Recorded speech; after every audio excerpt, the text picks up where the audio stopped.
Bodoland bubbly थांना थाथों Bodoland bubbly लों लेप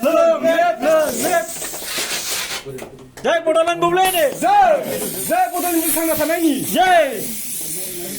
Bodoland bubbly जिउ लावथों Bodoland bubbly थांना थाथों Bodoland bubbly लों लेप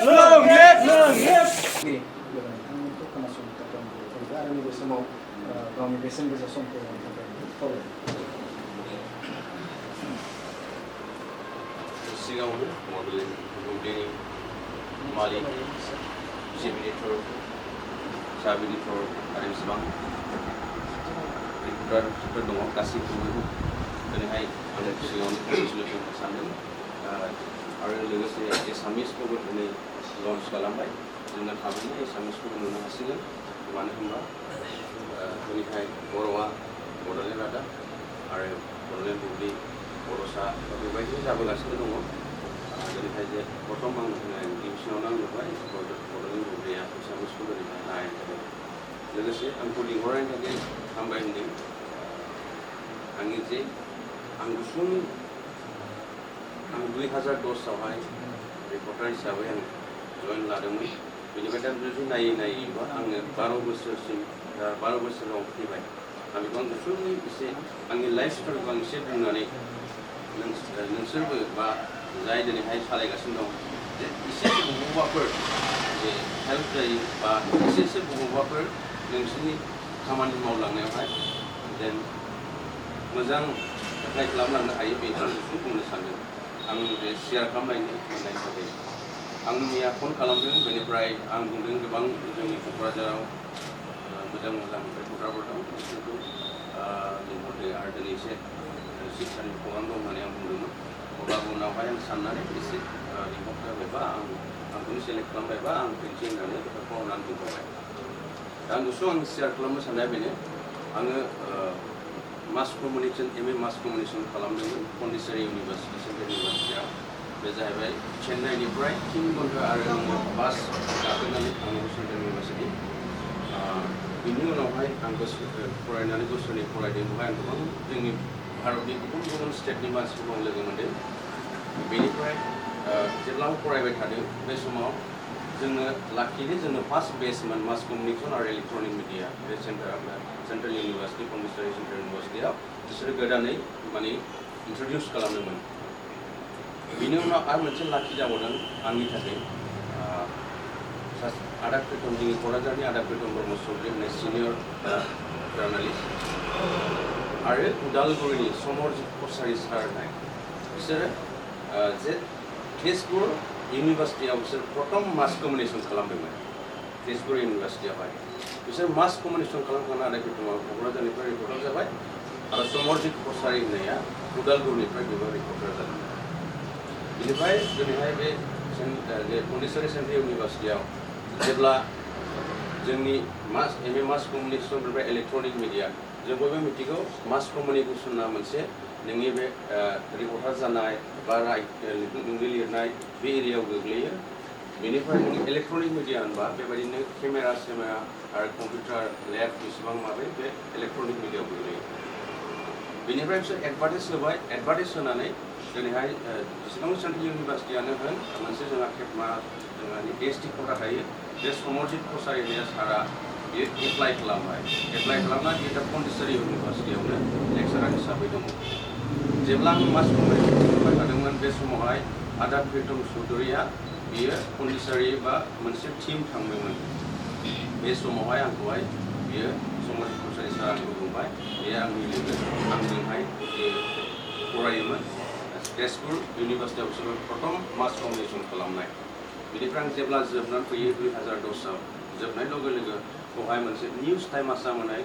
गुवाहाटीयाव मोनसे लन्च जादोंमोन बेबायदिहाय बड'लेण्ड रादाब बा बड'लेण्ड बुब्लिफ्रा जेरैहाय लन्च जादों बेबायदिनो बे समाव क'क्राझार जिल्लानिफ्राय रिपर्टार नांगौमोन बे समनिफ्रायनो आङो खामानि मावदों 2010नि डिसेम्बरनिफ्राय बेयाव निउज टाइम आसाम दंमोन खिन्थु दा एसामिस प्रतिदिन बेनिफ्राय दा प्रतिदिन टाइम बे एसामिस प्रतिदिना जाहैबाय बिराद मालिक जयन्त बरुवा होननाया बियो गोबां गभर्नमेन्टनि एगेन्स्ट बा रावखौबो केयार खालामा बै समाव बेखायनो बेनो बेबायदि टिभि चेनेल खुलिनो थाखाय पारमिसन होनाय गभर्नमेन्ट अफ इन्डिया आरो स्टेट गभर्नमेन्टआ उनाव बेयो बे निउज टाइमखौ बायनानै बे दा 40 दिन टाइम बानायनानै आं दिनै क'क्राझाराव बेखौ मावगासिनो दं बेनिफ्राय आं मोनसे बुंनो साननाया बेनो जेब्ला जों हाबदोंमोन जोंनाव बिराद खस्थ'मोन बा गोबां चेलेन्जेस दंमोन बिनि सिगां मोनसे बाथ्रा सियार खालामनो नागिरदों जेब्ला आं पन्डिचेरि इउनिभार्सिटियाव जों मास कमिउनिकेसन खालामगासिनो दंमोन बे समाव सासे केजिस सार होननाय दंमोन अरेवेलनि पन्डिचेरिनि बियो बुंदों गोख्रैनो इलेक्ट्रनिक मिडिया प्रिन्ट मिडिया जोंनि आखायाव फैसिगोन होननानै बुंदों दिनैहाय जेरै जों मबाइलफ्राव दा जों गासैबो जोंनि निउसफोरखौहाय दिनै गोबां मानसिफ्रा टिभियाव नायनो माबायाव थांनानै नायनो टाइम मोननाय नङा हय आं बेखौ 2 years ना 3 yearsनियावनो बे जे बाथ्राखौ जोङो फोरोङोमोन बे समाव आं मोनफैबाय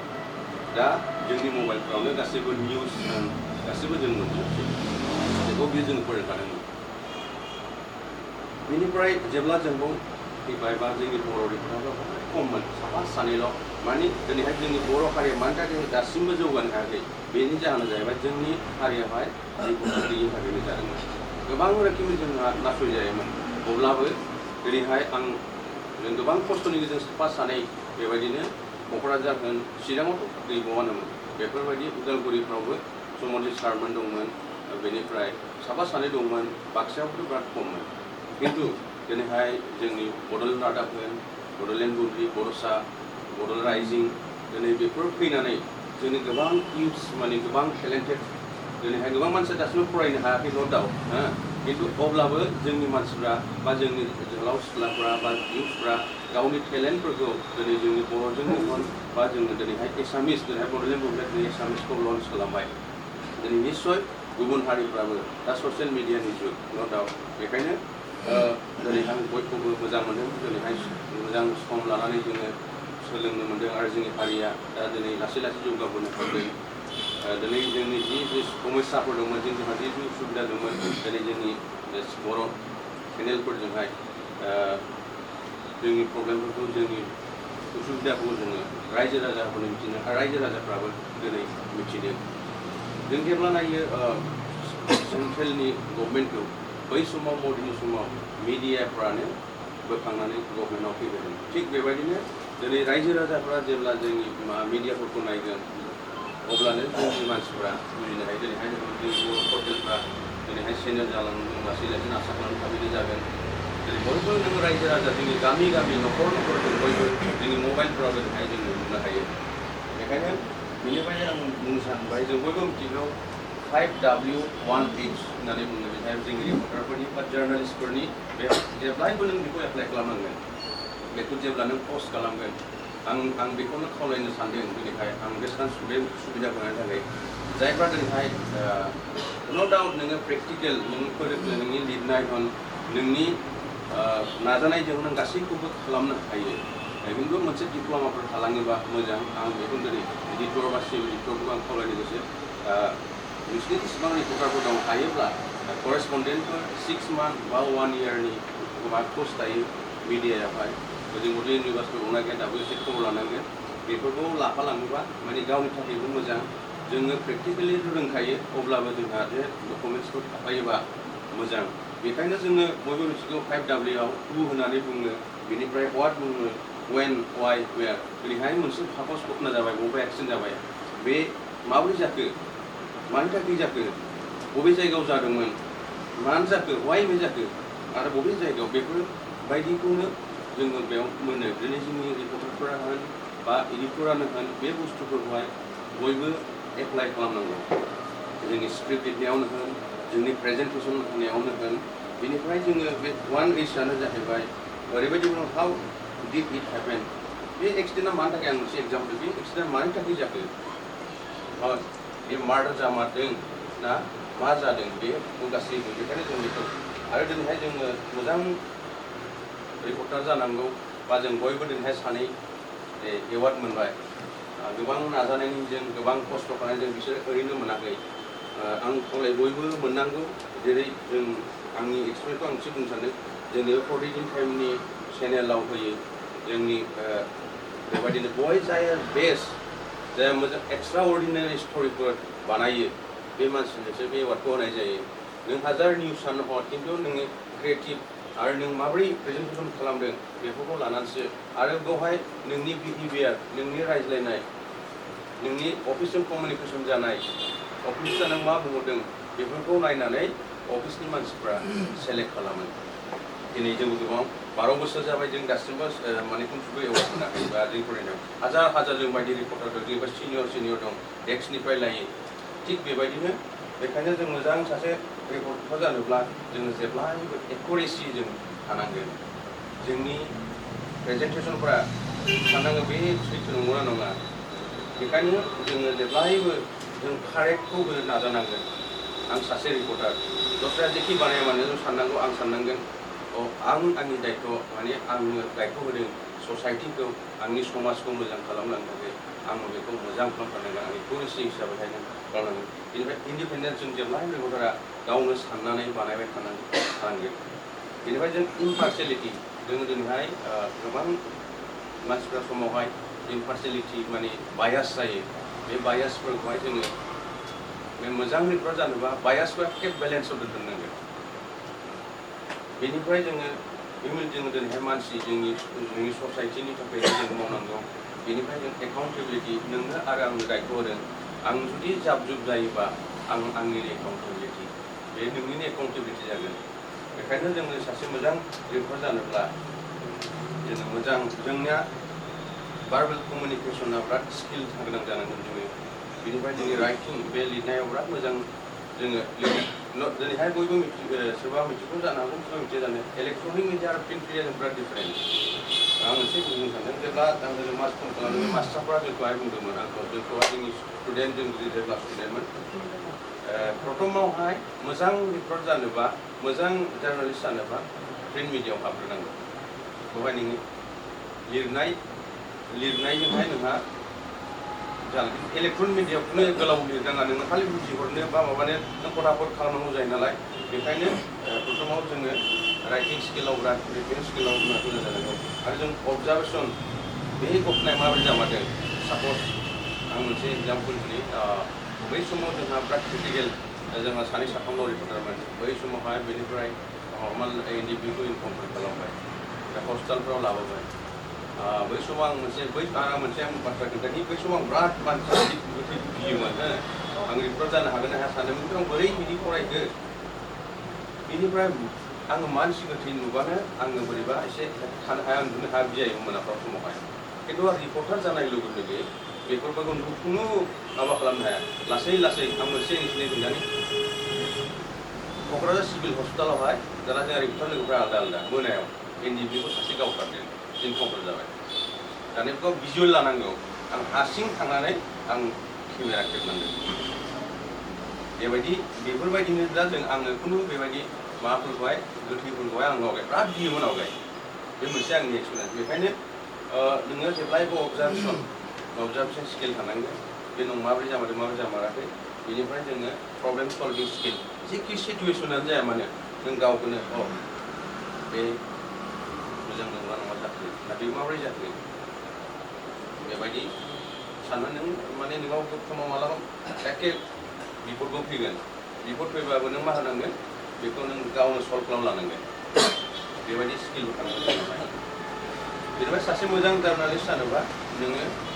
एम वे उइथ वर्ड्स होनदों बे जाहैबाय नोंनि लिरनाय नोंनि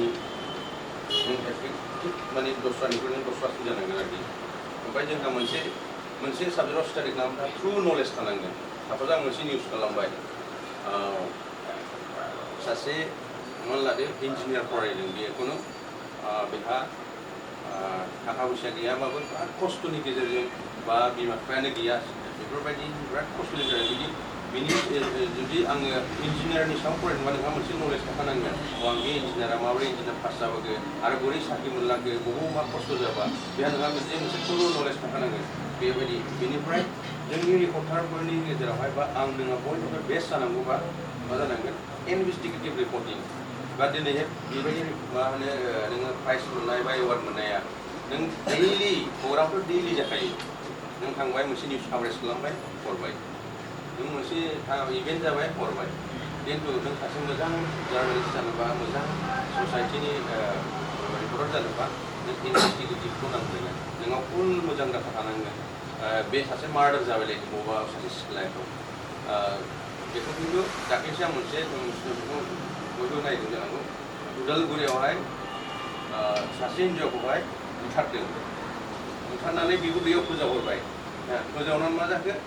अरावबो निउस खालामो थैनायनि देखायबाय खिन्थु जोंनि प्रटिन टाइमनि रिपर्टारा सर्स मोननानै बेखौ बानायबाय आरो जेब्ला प्रेसाराइज खालामो गभर्नमेन्ट बा डिस्ट्रिक्ट एडमिनिस्ट्रेसना बेखौ बे डेड बडिखौ माने पस्टमर्टम खालामनानै सोर मा खालाममारदों नायनो थैमारदों बेनि सिगांनो मानसिया सारेन्डार जानांगौ थिग बेबायदि जोंहा मोनसे इनभेस्टिगेटिभ रिपर्टिं खालामनाय अब्लासो नोंखौहाय बयबो रायजो राजाफोरखौ उमुक रिपर्टार बा उमुक जार्नालिस्टआ बे माने सैथो बाथ्राखौहाय बियो नायगिरो बा मोजां रिपर्टिं खालामो होननानै नों सेलेक्ट लागोन माने नोंखौ मोजां मोनगोन आरो एफेक्टिभ कमिउनिकेसन स्किल जोङो थाथारनांगोन जोङो जेखि माने नोंखौ मालाबा नों ओरैबायदि होननो प्रब्लेम फैयो अब्लाबो बेनिफ्राय प्रफेसनेल एन्ड कनफिडेन्स जों रिपर्टार जानांगोन बेनिफ्राय जों पारसिस्टेन्स एन्ड डिसिप्लिन जों डिसिप्लिन जायोबासो आरो नैबाव बुंदों प्रफेसनेलिज्म बेनिफ्राय कनफिडेन्सआव मा जायो जाहैबाय नोङो मालाबा बे एडिटरजों रायजागोनबो अब्लाबो नों बेखौ फेस खालामनो हानाय मा नोंनि बेखौ नों मावनो हानांगोन बेनिफ्राय जों एथिक्स गोनां जानांगोन आरो बेखायनो जोङो बयबो दिनैहाय जोङो दा रिपर्टार जागासिनो दं बयबो जायगा जायगानिफ्राय निउस खालामनो हरगासिनो आं आसा खालामो बेबायदि एसे गावबागाव मोजां गावखौनो इस्टाब्लिस खालाम मानो होनबा जों जेरै आयनाव नायोबा जोंनि महरखौ आंनि महरखौ नुयो थिग बेबायदिनो ससाइटिनि मानसिया जोंनि बर' हारियानो होन बा गुबुन जाथिफ्रानो नोंखौ नायो आरोखि बेखायनो जोङो जोंनि साननाय हनाय बुंनाय गासैबो एसे दस्रा जानांगौ नो डाउट जों गोबां प्रब्लेम फैयो अब्लाबो जों मालाबा नैबे माने इथिक्सआव जों मोननो हायो जाहैबाय मालाबा जोङो बे थाखा फैसाफोरखौ लब जानानै जोंनि रियेल जे घटना जानाय आं दाख्लै दहाय बुंनाय बायदि उदालगुरियाव जेरै बेखौहाय बुथारदों जुदि जोंनि रिपर्टारा बेखौ जुदि मोजाङै निउस खालामामोनब्ला बेयो ओरैनो थैनायनि माबायाव थांसिगौमोन थिग बेबायदि गोबां रोखोमनि थायो गोबां रोखोमनि इस्यु थायो बेबायदिनो इडुकेसननि फिसा बियो जों बयबो मिथियो बेनिफ्राय दिनै आं बेखौ बुंनो सानबावदों जाहैबाय मोननैसो इस्यु बुंनो आं फोजोबनोसै दिनै जोङो एम ए मास कमिउनिकेसन बा journalist M A electronic media फरायोबा जोंनि जिबनावहाय नोंनि आंनि जिबनाव मा माने स्कपफोर थायो दिनैहाय जोंनाव जों प्रफेसार जों मानसिफ्रा सानो खालि रिपर्टारल' जागोन नामा सोरबा खालि निउस रिपर्टल' जागोन नामा खालि सोरबा बेबायदिनो स्क्रिप्ट राइटारल' जागोन बे नङा जोङो मोजां फरायनानै जेरै पन्डिचेरि इउनिभार्सिटियावहाय समरजित कसारि सारा बियो रिपर्टार जादोंमोन मास कमिउनिकेसन फरायदोंमोन बे तेजपुराव दा बियो पन्डिचेरि इउनिभार्सिटियावहाय गोबां थाखा मोननानै बियो प्रफेसार थिग नोंबो आंबो बे लाइनाव थांनो हायो ओमफ्राय बेनिफ्राय नोङो कलेजफोर बा इनस्टिटिउसन मेरला दङ बेफोराव नोङो फोरोंनो हायो बे मोनसे जोंनि स्कप बेनिफ्राय जोंनि माने नों मोजां नोंहा स्किल नों गासैबो दंजोबोबा नोंनि फरायनायाव होन नोंनि रायलायनायाव होन नों लिरनायाव होन नों कम्पिउटार गासैयावबो रोंजोबोबा नोङो साख्रि मोननो जाहैबाय एनटिपिसिफोर बायदियाव जेब्ला सोर गभर्नमेन्टफ्रा नोंहा सालारिया 89,000 जागोन बे जाहैबाय नों गासैबो बेफोरबायदियाव स्कप अइल इन्डियान अइल बेफोरबायदि पलिटिसियाननि नोङो प्रेस एडभाइजार जानो हागोन बेनिफ्राय नोङो कम्पानि गिदिर ओमफ्राय दूरदर्शना बे गभर्नमेन्टनि जोंनि इन्डियानि जेरै मदिया प्राइम मिनिस्टारा लायो बेयावबो नों मोनहैगोन जुदि नों गासैयावबो आखा फाखाबा नों एक्सपार्ट बा नों स्मार्ट जायोबा नों ससाइटिनि थाखाय रायजो राजानि थाखाय नोङो खामानि मावनो हागोन बेनिफ्राय जों DIPR जानो हायो जेरै आंनि लोगोफोरा जोंनि सायाव फरायनाय लोगोफ्रा सोरबा DIPR जाबाय सोरबा बिजनेसमेन सोरबा बेबायदिनो बेखायनो जों खालि बेल' नङा जों जेरै रिपर्टारफोर जायोबा बा फरायोबा टेलिभिजननि प्रिन्ट मिडियानि एंकर बा खिन्थु जों बै एरियायावबो जों थांनो हायो आरो जों बै एरियायाव थांनो हायोबा जोंनि बर'फोरा मोजां लेखा गोरोंफ्रा जुदि जोंनो दिनैहाय नोंनि आंनि दायथ' बड'लेण्ड रादाबनि दायथ' बड'लेण्ड बुकनि दायथ' दिनैहाय जे बर'सानि जे बर' जे चेनेलफ्रा दा जौगागासिनो जोङो मालाबा बुंनांगौ जोंनि जोहोलाव सेंग्रा सिख्लाफ्रा बेबायदि मास कमिउनिकेसन बेनिफ्राय मिडियायाव फराय बे खालि जों रिपर्टार जानायल' नङा खालि जोंबो माने सोरबा एंकरिं जानायल' नङा बेबायदि सुबिदा दङ इउनिभार्सिटिफ्रावनो गिदिर गिदिर प्रफेसार जानो हायो नों मोजां गावखौ स्किल नों इंलिश गोरों हिन्दी गोरों एसामिस गोरों जेखि माने नोंनि लिरनो रोंनाय आरो नोंनि बिहेभियार लोगोसे बिहेभियार नोंनि रायलायनाय पलाइटनेस बेफोर गासिबो पारफेक्ट खालामनानै लाजोब नों पलिटिसियानफोरनिबो नोङो आरामसे नोङो प्रेस एडभाइजार जाहैनो हायो बेनो जोंनि सुबिदा बेखायनो आं बेखौनो बुंनो सानदों जों खालि टेलिभिजननिल' बा प्रिन्ट मिडियानिल' जोङो रिपर्टार जाया जुदि नों गोसो दंबा मोजां गावखौनो पारफेक्ट बानायना लानो हायोबा नों बे एरियायावबो थांनो हायो बेनिफ्राय आं जोबनायाव बेखौल' बुंनो सानदों जेरै बड'लेण्ड बुब्लिया दिनैहाय एसामिसखौ लन्च खालामबाय आं आसा खालामो थाबैनो बे बड'लेण्ड बुब्लिया जेरै जोंनि आसाम स्टेटआवहाय गोबां एसामिस चेनेलफोर दं बेबायदि थाबैनो चेनेल जासिम आसा खालामो चेनेल जानानै जोंनि बर' हारिनि जि समस्याफोर दङ जि उसुबिदाफोर दङ बियो जोंनि फरायनायानो होन गासै रोखोमावनो जोंनि बर'आ जौगागोन आरो आसा खालामो जों जाथारनांगौ दिनै एसामिसफ्रा मानि थाखाय एफान गोजौ थांदों बिसोरनाव जों फैनायनि गोदोनिफ्राय बिसोरनाव मोजां मोजां रिपर्टारफोर दङ मोजां मोजां इन्टेलेक्सुवेलफोरा बे मिडिया लेभेलजों बिसोरो प्रिन्ट मिडियाजों हमना लादो प्रिन्ट मिडिया होन बेनिफ्राय टेलिभिजन मिडिया होन इलेक्ट्रनिक मिडियाफ्राव बिसोरो खामानि मावदों बेखायनो बिसोरनि गोजौ जौगानाय जेरै जोंनि बर'फोरनाव दासिमाव गंनै गंथामसो चेनेल थायोमोनबा जोंनि बर'फ्राबो जौगानो हागौमोन दिनैहाय बयबो मिथिगौ बिसोर जाहैबाय गावसोरनि चेनेल जोंनि हारिनि थाखाय बेसेबां बिसोरो देखायनो बिसोरल'सो देखायगोन नंगौ इसोरल' देखायगोन जेरै जोंनि बड'लेण्ड रादाब बड'लेण्ड बुब्लि बा बड'सा बड'लेण्ड राइजिं जानायखायसो दिनैहाय बे एसे जोंनि रायजो राजाफ्रा ससियेल मिडियायाव जेरैहाय जोंनि सारा बुंदोंमोन थाबैनो आखाइ आखाइयावहाय टिभि जासिगोन आखाइ आखाइयावहायनो जोङो टाइम मोननाय नंला टिभियाव थांनानै नायनो थिग बे दिनै जाबोगासिनो दं बेखायनो जोंबो दानि इयुथफ्रा दा आं हामबाय होनदों दा इयुथफ्रा दिनैहाय जोङो जेब्ला एसेल'मोन जों गोबां एसेजोंनो मावदोंमोन दा नोंसोरो बिराद फैबाय गावबागाव एरियानि गामिनि इस्युफोरखौहाय दैथायहर मोजां रिपर्टार जानो सोलों थाखा फैसायाथ' बयनोबो नांगौ अब्लाबो जे बिदिनो थाखाजोंल' खारनानै गावनि जे इस्युफोर दं जोंनि एरियानि बेफोरखौहाय देखायहर अब्लानो जोंनि हारियाबो जौगागोन जोंनि बर' समाजाबो जौगागोन दायना दायनिफोर जायोमोन आवगाय जोंनि बै समाव दा एसे खमायदों बेफोरबायदि इस्युखौ लाला एफा एनै अब्लानो जोंनि बर' हारिफ्रा जौगागोन आरो सासे मोजां रिपर्टार जानो आंबो नोंबो बयबो सेस्था खालाम अब्लानो जोंनि बर' हारिया जौगागोन आं आसा खालामदों थाबैनो बड'लेण्ड बुब्लि बड'लेण्ड रादाब बड'सा माबा राइजिं बा जेखि बर' जोंना पर्टेलफोर दं थाबैनो जेरै एसामिस चेनेलफ्रा 6-7टा दं प्रटिन टाइम दङ DUI दं NKTV दङ प्राग दङ निउस लाइभ दं थिग बेबायदिनो जोंनि बे बर' पर्टेलफ्राबो थाबैनो जों चेनेल जायो आं बेखौनो आसा खालामदों आरो आं हामबाय होनदों आंखौ लिंहरनायनि थाखाय आं गोबाव समनि उनावहाय आंनि जे एक्सपिरियेन्स एसे बेखौ आं मालाबा खोन्थाबावगोन आंहा गोबां जोङो जोंनि बै बे 12 बोसोराव आं जों बेसेबां खस्थ' जों मावबोदोंमोन मा जोंहा प्रब्लेम जाबोदों जेब्ला नों इनभेस्टिगेटिभ रिपर्टिं आरम्भ खालामगोन अब्ला नोंखौ गासैबो मानसिफोरा जेखि सिकिउरिटिनि मानसिफोरा नोंखौ बिराद हेल्प खालामो जोंहा बेबायदि एक्सपिरियेन्सफोर दङ जोङो सैथोयै माखासे माबाखौ मावनो सानदोंमोन बे समाव अब्लाबो बेफोर जेखि जाया जानानै थांबाय आं देनांफोर मालाबा सम मोनबा आं मोजां एक्सपिरियेन्स खालामगोन आं बेखौनो हामबाय होनदों राकेशआ आंखौ लिंहरनो थाखाय आरो आं जि बुंबाय जा मोनफा मोननै नोंसिनि गोसोआव दङबा लानानै गोसोआव लानानै सानफ्रोमबो एप्लाइ खालामदों अब्लानो जोंनि बड'लेण्ड रादाब बड'लेण्ड बुब्लि बड'सा बा बेसेबां चेनेलफोर दङ थाबैनो जौगागोन आरो हायोब्ला जोबनायाव नोंसोर गावबागाव बबेबा डिप्ल'माफोरखौ ला मानो होनबा लेखायाबो मालाबा नांगौ गभर्नमेन्टनि सुबिदाफोर मोननांगौबा अब्ला नोंसोर लेखा थाहैयोबा न' डाउट नों सोलोंनायजों बे प्रेक्टिकेला सोलोंखायो अब्लाबो डकुमेन्टस थाखायोबा डिप्ल'मा थाखायोबा मोजां आं बेखौनो बुंनानै दोनथ'बाय गायसनदों आरो दिनै बे क'क्राझारनिनो गागि खौरांगिरि बेवहाय दङ जोङो बड'सानि गायसनगिरि बिथां आरो एनबिएन आरो रायजिं बुब्लिनि आरो बेजों लोगोसे जोंनि रेफनि गोख्रों मानसि बिथांमोनाबो बिथां बसुमतारी आरो साफ्रोमबो बड'लेण्ड बुब्लिनि खौरांगिरि आरो मावफारिया आं बेखौ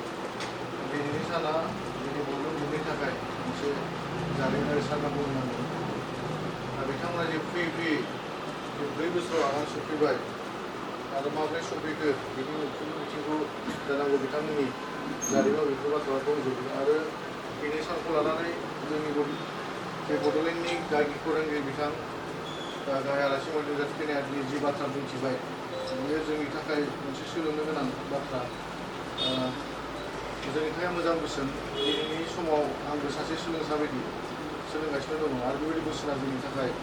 जोबोद गोनां आसा खालामदों इयुन समफोराव जोङो बेफोरबायदि मोनसे हाबाफारि लानानै बेफोरनि सायाव जोंनि सावरायनो थाखाय खाबु मोनगोन बुंनो गोनां बाथ्राया बेनो आरो गोबां बाथ्राखौ बुंलांबाय आरो सुंद'यैल' आं बेखौ बुंनो बुंदिया बिथांमोना जे नोंथांमोननि गोख्रों नाजानाय खौरांगिरिफोरनि गोख्रों नाजानाय बेनि दिनै जे 4 बोसोराव आगान होबाय बेबो बिदिनो जे मावबोनाय बिथांमोननि बिबास बिथांमोननि रायजो राजाखौ अनसायजानाया दिनै जोंखौ गोबां थुलुंगा होयो नंगौ थारैनो मोनसे समाव गोबां जेंना फैयो नाथाय मोनसे समाव मोजां फैफिनो बेबायदिनो आङो मोनसे खौरां बिजों सालायो हिसाबै आं बेखौसो बुंगोन जोंनि खौरांगिरिफोरखौ जोङो बेखौनो सावरायो आरो नोंथांमोननि खौरांगिरिफोराबो जोङो मोनसे प्लेटफर्मनि मानसि हिसाबै गोबां बोसोन होलांबाय नाथाय जोंहा मोनसे समस्या फैयो मोनसे खौरां बिजों सालायनायाव जेराव जोंनि बड'लेण्ड रादाबआव फैयो जोंनि खौरांगिरिफोरनि बेलायाव माने अफिसजों आरो खौरांगिरिफोरजों मोजां सोमोन्दो जालायलायो बिराद जेंना फैयो बेनिखायनो आं खावलायदों बड'लेण्ड बुब्लिनि साफ्रोमबो खौरांगिरि आं बेखौ बड'लेण्ड बुब्लिया थांना थानांगौबा नोंथांमोननि गोबां बिहोमा नांगोन नोंथांमोननि गोबां खामानि मावनाय जानांगोन अफिसाव खामानि मावग्राफ्राल' बड'लेण्ड बुब्लिनि थांना थानायखौहाय फोथांना लाखिनो हानाय नङा बेनिखायनो खौरांगिरिफ्रानो गिबियै रायजो राजाफोरजों थानानै खामानि मावनायाव बेफोर थांखि लानांगोन गोबां खौरांगिरि दङ बड'लेण्ड बुब्लिनिया जोङो मिथिगौ नाथाय आङो एक्सक्लुसिभफोरखौ एसे खम नुयो आरो एक्सक्लुसिभ फैनायाव खम नुयो जेराव नोंनि महर मोखां नुब्लासो माने लकेलनि मानसिखौ सिनायो नालाय सारा जोंना बुंनाय बायदि जों जेरै गावनि महरखौ आयनायाव नायो बेबायदिनो जोंनि सिनायफोरखौ नायनानै जोंनि लकेलनि मानसिफ्रा सिनायलायो बेनिखायनो आङो बेखौ खावलायो बड'लेण्ड बुब्लिनि माखासे खौरांगिरिफ्रा एक्सक्लुसिभ फैनांगौ माने अफिसाव निउसआ फैनाय फैया अफिसनि खोथा बबेबा एक्सक्लुसिभ लेखा फैनाया जायाबा मालाय बिसोरो हाबाय सिभिलिफोरफ्रा नायबिजिरनानै माखौबा दानगोन अब्लाबो माखासे निउसफोरखौ सिंगेल लाथाव बा एक्सक्लुसिभ लानांगौ जोंनाबो लायामोन नाथाय जोङो गोबां खावलायनो जोङो लाहोनो हाबाय गोबां मानसिफ्रा साहसबो जायो एक्सक्लुसिभ लायोब्ला मानो होनबा एक्सक्लुसिभ लानाय सोरबा जमा थांनानै लोगो हैनाया गोबां फाराग दङ दिनै जोङो क'क्राझारावबो बेखौ नुगासिनो दङ क'क्राझारावबो जोंनि बड'लेण्ड रादाब जे खौरांगिरि बिथां प्रसान्तआ जोंना एक्सक्लुसिभ बहुद खम जों बिथांखौ गोबां बुंबाय थायो आरो जोंना क'क्राझाराव दिनै एक्सक्लुसिभ निउस लानाया बहुद खम आरो जोंनि माबाफ्रा जोंना बिथां जारिमिन बरगयारि दङ बिथांखौ जों बांसिन नुनाय जायो दिनै बड'सानि गाहाय सामलायगिरि बिथाङाबो दङ नाथाय बहुद खम नुजायो आरो रायजोनियाबो बहुद खम नुजायो माने नुवाखौनो बुंनो नांगोन आरो खम नुयो आरो नाथाय जोंना जारिमिना बिथाङा नुजाबाय थायो दा बेनिखायनो मा जारिमिननि माबाया माने नैबे सहराव बे हालामाव इमेजआ मोजां जायो मानो होनबा सुबुंफ्रा माखौ नायो गावनि बै माथो जारिमिना क'क्राझाराव सानफ्रामबो नुजाबाय थायो नङा होनबा बे जारिमिनखौ कनेक्ट खालामगोन आरो बे सिस्टेम जायो जेब्ला आङो बड'लेण्ड रादाबाव सानफ्रामबो नुजाबाय थायोमोन होनबा जोंना मा जायो जोंनि खौरांगिरिफ्राव खौरां थाङामोन आंना नाम्बारा फैना दं नालाय डाइरेक्ट आंनाव फन फैयोमोन आरो माने बे नुजानायनि सायावबो नायो नों बबे जायगायाव नुजादों मानसिफ्रा मिथिया नाथाय नोंनाव खौरां फैयो आरो ओमफ्राय आं अफिसआवसो दङ आं अफिसावसो थायो जोंना बे लकेलाव खौरांगिरि दंखायनो आङो नाम्बारखौ हरना होयो आरो बिदि जायोमोन दा आंबो नुजानायफ्रा खम जालांबाय खम जानायनि माखासे जाहोन दङ माने खामानिया गोबां एरदों जेरै नोङो अफिसावबो माखासे भिडिअ थायोब्ला फरायनायाव थाबाय थायोब्ला माखासे आउटनि खामानि मावनो हाया जायो आउटआव एसे खामानि मावब्ला अफिसाव खामानि मावनो हाया जायो माने मिनिमाम पिकआप जाया आरो बेनिखायनो आं दासान्दि टटेलि आंनि फरायनायावबो दोनथ'नानै दोनथ'दों ओमफ्राय आं बेखौनो खावलायदों जोंनि गेजेराव आं बे फरायनाय माबाफोरखौहाय निउस फरायनाय बेलायावहाय जोङो स्क्रिप्टनि सायावबो सोनारो ओमफ्राय मा जायो खौरांगिरिफोरनि हरनायनि सायावबो सोनारो औ सार थ' चेकआथ' निमा बिना थाबाय माने मानसि लोगो हमनो फैदों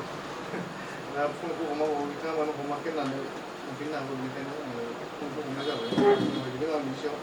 दा बुंनो गोनाङा नैबेल' जोंहा क'क्राझाराव गोबां खौरांगिरिफोर दङ दिनै गागि खौरांगिरिफोर दं दिनै जोंनो लामा दिन्थियो दिनै मानो जोंनो लामा जायखौसारबा लामा दिन्थियो जोंनि सोरबा लामा दिन्थियो नाथाय आङो गावनि गोसोनि साननायखौसो बुंगोन दिनै मोनसे खाबु मोनदों जों रायलायनो खाबु मोनदों बेवहाय जोङो गागि खौरांगिरि हिसाबै जोंहा सासे दङ अननानै एकदम आंनिफ्राय मोनसे रिकुवेस्ट दिनै बुंदों बुंदों नोंथांनि गेजेरजों आङो बेखौनो खावलायनो सानदों माने जोंनि माखासे पर्टेलनि बा केबोलनि खौरांगिरिफ्रा दिनै क'क्राझार प्रेस क्लाबाव जोंनाव जायगा मोना अननानै बेखौ जों सारा मोनसे थांखि लायो फैबाय थानाय समफोराव माने मानसि लायनानै नायो आरो आं कुइसनांगौ बेखौ नङा दा बड'लेण्डनिफ्राय सासे थाबाबो जाबाय नोङो बड'लेण्ड रादाबनिफ्राय सासे थाबाबो जायो जोंना लकेलिटि जायो मानसिया हमनानै दा नों एनबिनिफ्राय सासे थाबाय दसनिफ्राय थानानै जों जेन'रेटि खालामनो लाङोब्ला जोङो प्रेस क्लाबखौ क'क्राझारखौ माने जों केपिटेलबो जाहैगोन जों स्ट्रंलि मोनसे दैदेनलांनो हागोन बायदि मोनो मानो होनबा जों दिनैनि दिनाव जों जेबो मिथिया गभर्नमेन्टनिफ्राय मा पलिसि फैदों मा पलिसि फैया जों बेखौ मिथिया प्रेस क्लाबाव थायोब्लासो माने माखासे पुलिसफोरखौ मिथियो जोंनि खौरांगिरिफ्रा बांसिन प्रेस क्लाबफोर दं नाथाय जोंना क'क्राझाराव गैया दिनै गुबुन गुबुन जिल्लाफोरनिया जोंनि पर्टेल सोरजों बासियाखै आरो जेबो पर्टेल होननानै नों माबा खालामाखै सनितपुर जिल्लायाव जोंना सकियाव दङ बिथांमोना टिकेटजों प्रेस क्लाबा लादों आरो थाङैनो जोंना सारिदुवार बालिफ्राव दङ बालिफ्रा प्रेस क्लाबा लादों ओमफ्राय धेमाजियावबो धेमाजि प्रेस क्लाबफ्रा जोंखौ लादों कार्बि आलमफ्राव लादों दा जेरावबो जोंनि प्रेस क्लाबनि मानसिफ्रा बे जायफोर टिभि चेनेलफोरनि प्रेस क्लाब बे प्रेस क्लाबजों पिकआप जादों नाथाय जोंना क'क्राझारावबो पिकआप जायाखै जोंना अलरेडि चिरां डिस्ट्रिक्टआव जोंना निजोममोन निजोमाथ' अलरेडि प्रेस क्लाबाव बिबानबो दं गैया आरो मुसुखायाबो जोंहा प्रेस क्लाबफ्राव बिबान दं मुसुखा जोंना चिरां डिस्ट्रिक्टफ्राव दा जोंहा मोनसे साननाय फैयो जे क'क्राझाराव जों मानो सोआ गुबुन जिल्लायाव जुदि जोंनि खौरांगिरिफ्रानो प्रेस क्लाबाव बिबान लानानै खामानि मावगासिनो दङब्ला जोंना क'क्राझाराव पिकआप जाया आं बेखायनो मोनसे आर'ज खावलायगोन जोंनि गागि खौरांगिरि बिथां आरबिना बसुमतारी आदानिसिम आं मोनसे खावलायगोन जों बेनि सायाव थाबैनो सावरायनाय जायो आरो बेखौ सावरायनाय लायोब्ला जों मोनसे बिराद गिदिर थुलुंगा मोनगोन जोंहा माने दा मोनसे माने बिमा बिफा गैजायै बायदि जायो सम लानानै जोंखौ दैदेनग्रा माने दङ नोंथांमोना जोंखौ थुलुंगा होयो जों बेखौ बरायो नाथाय मोनसे मेम्बारशिपआव थानानै जुदि थुलुंगा होलायोब्ला जों मोजां मोनगोन बेखौ खावलायनांगोन आरो दिनैनि बे हाबाफारिनि गेजेरजों बेखौ खावलायनाय थाबाय आरो साफ्रोमबो बड'लेण्डनि मावथि आं जोङो बड'लेण्डनि जों गिबियावनो जों मोजां नुहरदों मानो होनोब्ला बिथांमोना दिनै 3 बोसोरखौ जुदि गसंथानो हाबायब्ला आरो गोबां बुस्थुखौ गसंथानो हागोन दिनै एसामिस चेनेलनिफ्राय बिथांमोना फोसावदों आरो बे एसामिस चेनेलनिफ्राय फोसावनायाव आंनिफ्राय मोनसेल' आर'ज जोङो हारि हिसाबै जोंहा गोबां गेना गोरोन्थिया दासिमबो जोबाखै जोङो जाय निउसखौ एसामिसाव दामोब्ला हारियाव जों माने खहा जाया एबा जों गुबुन हारिखौ मिथिहोनो हागोन हारिनि जेंनाखौ बै इस्युखौ लानानै मेन इस्यु लाजानायखौ आं लुबैदों जुदि जोंनि हारिनि सिंनिनो एना एनिखौ जुदि एसामिसाव दामनानै होबाय थायोब्ला गुबुन हारिया जोंनि सिंनि खोथाखौसो मिथिगोन बेनिखायनो नोंथांमोना बिनि सायाव जानांगौ निसय सावरायखाबाय जोंनि हारिनि माखासे एकदम जाय जेंनाखौ जों गुबुन हारिनो फोरमायजाया बेखौ जोङो जों दामालासिनो जाय बाथ्राखौ जों फोसावोब्ला एसामिसनि थाखाय फोसावब्ला जों मोजां जागोन बेखौ इस्यु खालामबा मोजां जागोन आरो मोनसे आं गोसोआव खौरांखौ बुंनो थांदों बड'लेण्ड रादाबनिफ्राय बड'लेण्ड रादाबा फैगौ जानुवारियाव सेटेलाइट चेनेलनि थाखाय थिग खालामबाय आरो अलरेडि जोंनि माखासे प्रसेसफ्रा दावगानानै दङ बेबायदिनो बड'लेण्ड बुब्लिखौ जोङो बेबायदिनो जोङो खोनानो मोनदों बिथांमोनाबो लासैनो सेटेलाइटनि बेलायाव थांखि लागोन नाथाय फोसावथ'नो नाङामोन होनब्लाबो आङो माने गोजोननाय मोनदों बड'लेण्ड रादाबखौ जोङो जानुवारिनि गेजेराव खालामनो थाखाय थांखि लाबाय आरो माखासे खामानिखौ जों मावगासिनो नाथाय जोंहा दा मावख'नि थाखाय एसे उसुबिदा जाबाय थादों मानो होनबा क'क्राझाराव जोंहा टिभि चेनेला थांनानै थागोन ना थाया आरो गसंथानो हागोन ना हाया बे मोनसे साननाया जोंनाव फैबाय थादों माने सेफ गैया क'क्राझाराव माने जोंनावनो ओरैबायदि फन फैयो आंनाथ' मबाइला बुंफबना थायो मेसेन्जारावबो दंहरो ओमफ्राय फन खालामनाबो दंहरो जेब्ला सेटेलाइट जागोन अब्ला मोनसे समाव जों गसंथानो हागोन ना हाया जोंहा मोनसे साननाय फैदों बेबायदिनो जोंनि गेजेराव रायज्लायदोंमोन गुवाहाटियाव लांनोसै नामा अफिसखौ होना रायज्लायदोंमोन जों सेटेलाइटनि जितु टिभि चेनेलनि अफिसखौ नाथाय जोंना जायफ्रा जोंखौ फैसाजों एबा जोंखौ अरायसम हेफाजाब खालामगासिनो दङ बिथांमोना बुंबाय नङा गुवाहाटियाव लाङा गुवाहाटियाव मानो लाङो नांगौबा गावनि बर'नि गेजेरावनो थाथों आरो बर'नि चेनेल बर'नि गेजेरावनो मा जायो जाथोंमोन मानो होनबा गुवाहाटियावनो निउस लाइभआव गसंथानो हायाखैमोन बे काहानि जेब्ला आन्दलन जायो माने निउस लाइभनि मानसिफ्रा बबावबा निउसखौ लाखिनो हायाखै बिसोरनि चेनेला बुख्रुब जाहां मोनसे परिबेस जादों आरो माने गुवाहाटि बायदियावनो माबा चेनेला केरबिथर जानो नागिरो अब्ला क'क्राझाराव गाबोन समफोर जों जुदि सोरनिबा एगेन्सआव निउस दाबना लायोब्ला दा जोंनि थासारिया मा जागोन बेखौ लानानै जों सिन्था खालामदोंमोन नाथाय उनाव फाइनालि जोंहा क'क्राझाराव खालामसै होननानै जोङो थांखि लादों बेनिखायनो बड'लेण्ड रादाबनिफ्राय जों अराय सम बड'लेण्ड बुब्लिनि मोजांखौ हास्थायनानै थाबाय बिथांमोनाबो थाबैनो सेटेलाइटनि बेलायाव थांखि लादोंखौ आं खोनादों बेनिखायनो आं बड'लेण्ड बुब्लिनि साफ्रोमबो मावथिफोरखौ आङो बिथांमोननि आरो गाहाय सोलोगिरि बिथांमोनजों अराय सम नांथाबनानै खामानि मावनो आसा खालामनानै आंनि बे सोंलु बुंनायखौ आंनिसिम फैदों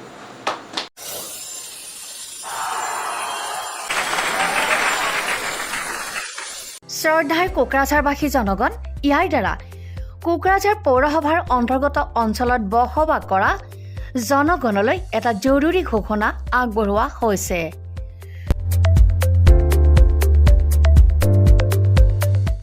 কোকৰাঝাৰ পৌৰসভাৰ অধীনত প্ৰপাৰ্টি বা হোল্ডিং টেক্সৰ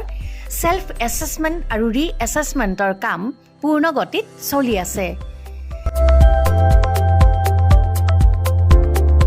যিসকলে এতিয়াও সেল্ফ এছেছমেণ্ট বা ৰি এছেছমেণ্টৰ কামবোৰ সম্পূৰ্ণ কৰা নাই তেওঁলোকলৈ আমাৰ বিনম্ৰ অনুৰোধ আপোনালোকে অতি সোনকালে অনলাইন যোগে সেল্ফ এছেছমেণ্ট আৰু ৰি এছেছমেণ্টৰ কামসমূহ সমাধান কৰি লওক। তাৰ বাবে আপোনালোকে অনলাইন যোগে প্লে ষ্ট'ৰলৈ গৈ আসাম প্ৰপাৰ্টি টেক্স এপছটো ডাউনলোড কৰি এই এপছৰ দ্বাৰাই আপোনালোকৰ আধৰুৱা কামবোৰ সম্পূৰ্ণ কৰি ল'ব পাৰিব। নতুবা play.google.com/store/apps/ৱেবছাইটৰ জৰিয়তেও আপোনালোকে আপোনালোকৰ কামসমূহ সমাধান কৰিব পাৰিব। যদিহে আপোনাৰ অনলাইন যোগে আধৰুৱা কামবোৰ কৰিবলৈ অসুবিধা পাইছে তেতিয়াহ'লে আপোনালোকে কোকৰাঝাৰ পৌৰসভাৰ কাৰ্যালয়লৈ গৈ ৱাৰ্ড কমিছনাৰৰ পৰা প্ৰয়োজনীয় আবেদন পত্ৰ অৰ্থাৎ ফৰ্মসমূহ সোনকালে সংগ্ৰহ কৰি লওক। বিতংকৈ জানিবলৈ কোকৰাঝাৰ পৌৰসভা কৰ্তৃপক্ষৰ সৈতেও যোগাযোগ কৰিব পাৰিব। ইতিমধ্যে আপোনালোকৰ সহায়ৰ বাবে মেগা কেম্প কাৰ্যসূচী অনুষ্ঠিত কৰি থকা হৈছে। ধন্যবাদ।